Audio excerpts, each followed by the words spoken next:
এই ধরনের ডক্টর, এই ধরনের কর্মচারীদের জন্য, এই ধরনের বড় বড় কর্মকর্তাদের জন্য আমাদের একটা কাজও সঠিকভাবে হয়নি।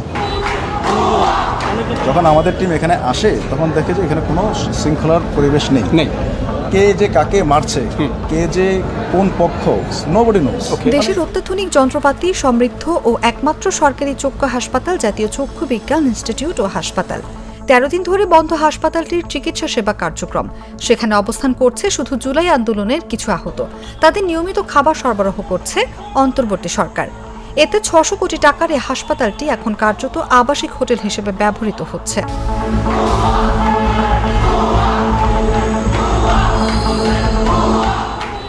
গত 28 মে নিছক ভুল বোঝাবুঝি থেকে হাসপাতালটির চিকিৎসক, নার্স কর্মকর্তা ও কর্মচারীদের পিটিয়ে তাড়িয়ে দেন জুলাই আন্দোলনের আহতরা।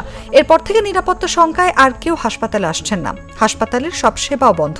স্বাস্থ্য মন্ত্রণালয়, স্বাস্থ্য অধিদপ্তর, জুলাই ফাউন্ডেশন, বাংলাদেশ সেনাবাহিনী ও পুলিশ সহ অনেকে চেষ্টা করেও বিষয়টিকে সমাধানে নিয়ে আসতে পারেননি। এর মধ্যে গত কয়েকদিন স্বাস্থ্য উপদেষ্টা, সহকারী উপদেষ্টা সহ নানা পক্ষের তৎপরতায় দফায় দফায় বৈঠক হয়, তদন্ত কমিটি কাজ করে।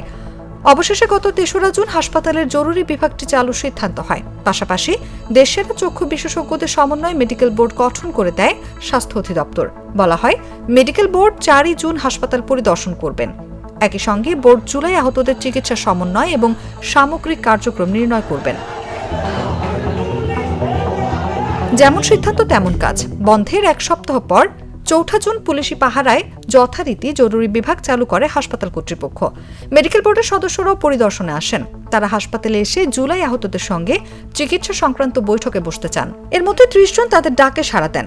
এদের চিকিৎসাও দেন বোর্ডের সদস্যরা। তবে বেশিরভাগ রোগীকেই ছাড়পত্র দেওয়ার সিদ্ধান্ত নেয় মেডিকেল বোর্ড। মেডিকেল বোর্ডের সদস্যরা চলে যাওয়ার পর জরুরি বিভাগের সামনে আবাসিক চিকিৎসকের রুম থেকে হৈ হুল্লো শোনা যায়। এগিয়ে গিয়ে দেখা যায় জুলাই আহতরা চিকিৎসকদের সঙ্গে বাকবিতণ্ডায় লিপ্ত।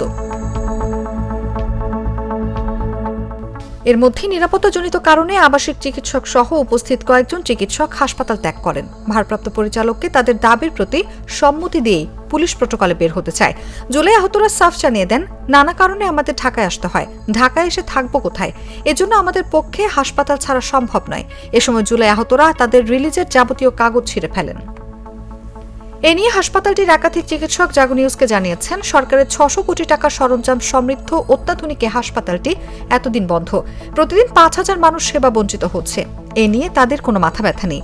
তাদের কথা হলো, আমরা ঢাকায় এসে কোথায় থাকবো?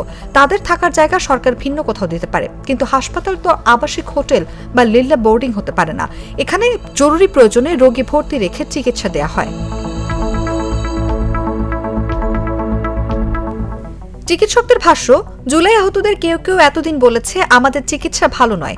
সরকার এখন বাংলাদেশ মেডিকেল বিশ্ববিদ্যালয়ের চক্ষু বিভাগের চেয়ারম্যান, ঢাকা মেডিকেল কলেজের চক্ষু বিভাগের প্রধান, সম্মিলিত সামরিক হাসপাতালের চক্ষু বিভাগের প্রধান এবং ইস্পাহানী ইসলামিয়া চক্ষু ইনস্টিটিউট ও হাসপাতাল এবং ঢাকার বিভাগীয় প্রধানের সমন্বয়ে মেডিকেল বোর্ড গঠন করে দিল। দেশের এই চিকিৎসকরা তাদের চিকিৎসার বিষয়ে মতামত দিল, কিন্তু তারা এটাও মানে না।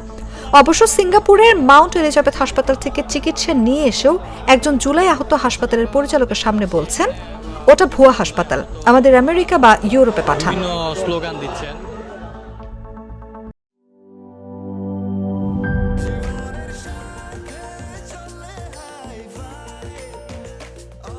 স্বাস্থ্যকর অল টাইম, সব সময় অল টাইম হেলদি লাইফ।